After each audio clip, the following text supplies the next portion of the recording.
Salut à toutes, salut à tous, bienvenue sur le plateau du Talk. On est dans les dernières heures du Mercato, vous le savez, mais tout d'abord, avant de parler évidemment de ce Mercato dans l'émission, il y a un programme et il est chargé, le voici tout de suite.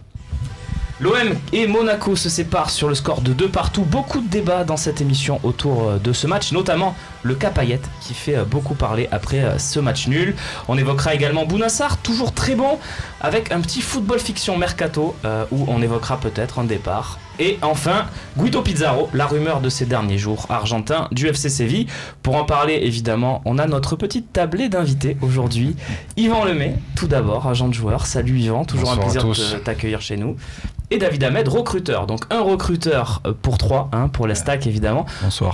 Bonsoir David, un recruteur, un agent de joueur. Romain Canuti, on est bien là ce soir pour parler Mercato. Une cible, une vedette. Romain, bonsoir. Salut. Une belle équipe là pour parler de Mercato avec nous. À côté de toi également Stéphane Bringuet. Et bonsoir à tous. Est très critique généralement sur les mercatos, donc lui aussi est bien habile pour parler de ce sujet. Steph, je vais commencer avec toi, on va rentrer dans le vif du sujet. Question bateau, il faut toujours la poser dans un talk. Déçu ou pas déçu après ce match nul contre Monaco? Très rapidement. C'est toujours, très rapidement, c'est toujours l'histoire du verre à moitié plein, à moitié vide. La moitié plein, c'est que de progrès réalisés par rapport au match aller, parce qu'il faut se souvenir qu'on avait pris une sacrée fessée et que là on a quand même produit du jeu, et ça fait un moment qu'on produit du jeu et qu'on a rivalisé donc avec le champion de France. Le verre à moitié vide, c'est que tu joues quand même avec des joueurs qui Bouna Sarr qui est arrière droit mais qui est pas arrière droit, tu as Sakai qui est arrière gauche mais qui est pas arrière gauche, tu as Rolando qui est un vrai défenseur contre les petites équipes de Ligue 1. Tu allais me dire qu'il est défenseur mais qui est pas un défenseur. Je me suis retenu mon analyse, mais c'est un peu ça, c'est que là on voit ses limites par contre. Okay. Et donc du coup c'est du bricolage. Payet, on va avoir l'occasion d'en reparler. Pas de Mitroglou non plus. Donc oui, que de progrès réalisés. Maintenant c'est vrai qu'il y aurait eu la place de le gagner ce match si on est avec les bons ingrédients qu'on va décrire. Alors t'as parfaitement lancé. Voilà, il t'a fait la partie Monaco. Il m'a lancé le débat.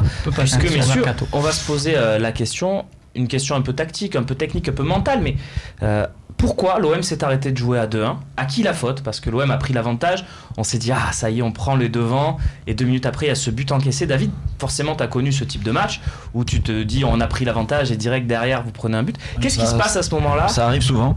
Et qu'est-ce qui se passe à ce moment-là? Pourquoi on est euphorique, on est dans le match, mais bon là on arrive à mener 2-1, donc dans la foulée, il y a un petit manque de concentration et ça s'est eu. La défense si pour moi... moi... Si tu te fais désigner un coupable, comme va dire Yvan, je pense que c'est un peu toute l'équipe. Mais pour moi, la défense, elle doit être restée vraiment concentrée, bien en place et bien en bloc. Ouais. À l'arrivée, on s'est fait transpercer par un très bon joueur aussi. Et voilà. Égalisation. Steph, tu parlais de Rolando tout à l'heure, toi c'est...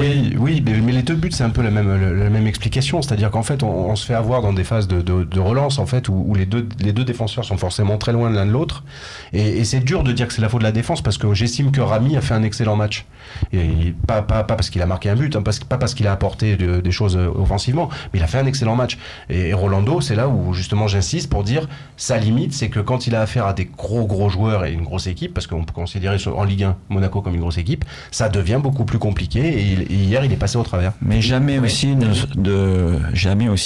en tant que défenseur tacler comme ça, comme il a fait, se jeter, c'est dans le vide, on le sait, on le voit, l'autre il arrive à balle en plus, il était puissant et tout, il s'est jeté. D'ailleurs sur le coup je pense que Keita Baldé, j'ai un peu de vis, j'attends, je me fais emporter par Rolando. Penalty, expulsion, dès la 3e minute de jeu, il te flingue le match. Thauvin, on a manqué de vis aussi sur l'occasion. Il y en a une, à l'entrée de la surface, quand il se fait cisailler, je pense que s'il tombe, c'est carton. C'est pas penalty parce qu'il est à l'extérieur. Après, on a bien vu que l'OM a eu 3 penaltys en 3 matchs. Là, on nous le sifflerait pas. Après, attention, ne parlons pas de l'arbitre. À qui la faute? Je dis pas que c'est de la faute de l'arbitre parce qu'il y avait bon match en plus. Il y avait un but pour Monaco qui a été signalé hors jeu et qui ne l'était pas, donc on va pas la ramener à ce niveau-là. On s'en sort bien. Romain, pour moi, la faute, c'est les remplaçants. Les remplaçants, tiens. Pour moi, tu as 3 joueurs qui sont rentrés, à savoir Zambo Anguissa, Ndiaye et Mitroglou. Voilà, il est rentré. Mitroglou, tu peux peut-être le lever de l'analyse parce qu'il rentre dans les dernières secondes. Pour moi, tu as 3 joueurs qui sont rentrés, 3 joueurs qui t'ont pas apporté. Tu vois, dans ce genre de match, tu as besoin d'un mec qui rentre et que le 109, le fameux coup tactique. Là, pour moi, la compo de Garcia était très bien. Il a fait un très bon truc, mais tu te rends compte rapidement qu'il a mis les 11 meilleurs. Il n'y a pas le fameux coup du je me garde une cartouche. les cartouches, elles n'y étaient pas. Ils n'ont pas apporté ce plus-là et ça te prouve que l'OM, le chemin qui reste à parcourir et le fait que tu es encore un peu limité et parce que tu n'as pas fait 100% dans ton recrutement, c'est très rare de le faire et là la position il fallait... Puisque tu parles des remplaçants, on signalera quand même que Zambo il s'est pas échauffé parce qu'il y a Ocampos qui sort à la 48e, il rentre quasiment froid dans ce match aussi. On sans peut mettre la faute sur personne. Mais non, bien sûr, on peut le voir comme ça. Après, il y a des joueurs qui sont faits que pour démarrer et pas bien pour sûr, rentrer. Est-ce qu'il aurait fallu faire rentrer un Maxime Lopez? Bon, c'est toute la question. Yvan, à qui la faute? Question un peu forte. Non, moi je fais collectif, je pense, parce que c'est pas normal de prendre des buts comme ça. Le premier but, le deuxième but, le premier but très rapidement, le deuxième but après ton but, ça me paraît pas. C'est les équipes françaises en Coupe d'Europe dans les années 90. Non mais je dis ça, c'est pas une vanne, c'est le manque d'expérience un peu sur ces moments un peu chauds, de savoir dégager, que là, de savoir tu joues casser le contre rythme. Monaco et que tu dois prendre le temps de gérer la situation. Tu fais ça contre Metz, enfin on n'a rien contre Metz, mais tu fais ça contre une petite équipe à la limite. Mais là, un match important comme ça, bon, tu dois pas le faire. Après, la défense, Rolando a été en dessous de tout. Rami a fait, c'est vrai, un bon match, même si sur le premier but, il est quand même un peu léger sur le ballon qui remet sur Baldé. Bon, il y avait mieux à faire. Mais finalement, on pensait tous que la saison, il n'y a pas d'attaquant de valeur, de vraie valeur. Le petit Germain, il fait ses stats, mais je veux dire, il n'y a pas d'un attaquant de dimension internationale dans l'équipe. Donc, je considère pas d'attaque. Et finalement, on s'aperçoit que c'est plus derrière qu'on a des problèmes, que les buts, on les met, mais que c'est la défense, en fait, qui pose véritablement problème pour faire des résultats. C'est pas le problème de pas marquer, c'est qu'on prend trop de buts, quoi. David, tu partages cette analyse sur la défense parce qu'on a quand même vu, c'est les premiers buts qu'on prend en 2018. Oui. Donc c'est peut-être un peu sévère, non, de la part sur des matchs importants. sur les gros matchs. Sur les gros matchs. Autant pour moi, Yvan. Moi, je pense qu'il a raison, Yvan, sur son analyse. Si tu penses qu'il a raison, je te propose. Non mais on le voit, c'est vrai que on parle des gros matchs. Bon là on incrimine la défense. Le match contre Lyon, les 2 buts qu'on encaisse, on incrimine aussi la défense. Bon, il y a l'erreur individuelle de Mandanda. Le second, il y a une passivité incroyable. Alors tous les joueurs se campent derrière cette. On avait aussi signalé que c'était Rolando d'ailleurs au marquage sur ce centre. Mais voilà, les matchs de Paris, pas besoin d'y revenir. Il y avait cette fameuse faute de dernière minute. Voilà, on va dire le haut niveau et c'est ce qu'aspire à jouer cette Olympique de Marseille. On veut jouer la Ligue des Champions. On veut retrouver ça, mais on veut pas y aller pour faire 0 points et 6 défaites en 6 matchs comme ça nous est arrivé en 2013. Donc il faut se mettre au niveau et ça c'était un vrai match de Coupe d'Europe et quand je parlais de naïveté sur ces phases de jeu, c'est que cette euphorie là et puis derrière tu te fais punir. Moi j'ai vu à Monaco, c'est pour ça qu'on peut pas parler de bons résultats pour l'Olympique de Marseille, de se dire c'était pas mal, parce que Monaco, j'ai l'impression qu'ils étaient venus chercher le match nul et ils l'ont eu. Voilà. On fera le point tout à l'heure, on se demandera peut-être si c'était un bon résultat un peu plus tard dans l'émission. David, tu voulais rajouter quelque chose? Oui, je pense que s'ils avaient eu Stoniak, en plus qu'ils ont eu contre Paris, parce que pour moi, il a manqué un peu de ça, je pense, sur ce match-là. Après, c'est mon avis personnel. Ouais, bien sûr.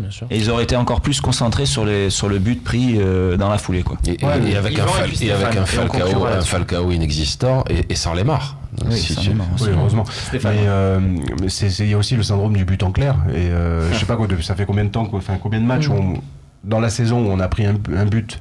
Dans les premières minutes. Visiblement, l'OM est un diesel. C'est-à-dire qu'on a du mal à rentrer dans les matchs et même après avoir marqué, je pense que le défaut de concentration, il revient et ça devient un peu chronique. On va quand même vous montrer le premier but d'Adil Rami qui est aussi le témoignage d'un OM quand même avec un mental, avec quelque chose une âme quand même dans cette saison. C'est-à-dire que 2 minutes après avoir encaissé un but qui pouvait parfois la saison dernière signifier une fessée à venir, notamment contre les gros, et ben, il y a cette réaction d'orgueil avec Rami qui apporte le surnombre et qui est à l'origine et à la conclusion. Le plus beau sur ce but, c'est l'origine, pas la conclusion. Bien sûr. Et parce que quand on le voit monter, regarder ce partenaire en disant allez on y va, et lui montrer l'exemple, faire cette chevauchée là, enfin je veux dire, bon, on a connu ça avec Souleymane Diawara. Voilà, ça fait, c'est important. Enfin, non, mais c'est un élément aussi. Enfin, je veux dire, les gens qui regardent, parce qu'il y en avait au stade, on le sait, qui regardent le foot d'un œil amusé, qui sont pas comme nous à fond. Il y en a aussi qui sont capables de décrypter ça. Je montre le match à ma mère. Ma mère, elle va me dire, lui, c'est sympa parce qu'il y a aussi c'est fédérateur. Adil Rami, c'est fédérateur. Un exemple et la force de l'équipe aujourd'hui. On va conclure avec Morgan Sanson qui a des regrets évidemment comme la plupart de ses coéquipiers. Morgan Sanson à l'issue de la rencontre au micro du Phocéen. Un petit peu forcément parce que c'est nous les derniers à avoir mené au score. On a le regret d'avoir pris ce deuxième but un peu trop rapidement après le deuxième qu'on marque. Donc forcément un peu de déception, mais je pense que sur l'ensemble du match, le match nul est mérité. Voilà pour Morgan Sanson. Dernière question pour Yvan dans cette première partie. Yvan, est-ce que c'était un grand match ? Oui, parce que moi je considère qu'un grand match, c'est l'intensité. C'est quand tu as quelque chose de la première à la dernière, où tu sens qu'il se passe quelque chose. Quand Garcia dit c'était un match de Champions League. Après, le résultat, c'est annexe, je dirais. C'était un grand match de football. Ce point de vue-là. Ouais. Bon, vous êtes tous d'accord, je pense, sur ça, messieurs. Mais ça méritait quand même d'être dit dans cette première partie. Le débat que vous attendez, le débat bouillant, avec le hashtag LiveTalk. D'ailleurs, vous pouvez y participer. Twitter, Facebook et le forum du Phocéen. Hashtag LiveTalk, je vous le répète depuis des centaines d'émissions. Mais voilà, c'est la façon que vous avez de parler avec un agent de joueur, avec un recruteur, avec une star, et avec Stéphane Bringuier. Je plaisante Stéphane, évidemment. Tout de suite, bien évidemment, le débat sur Dimitri Payet.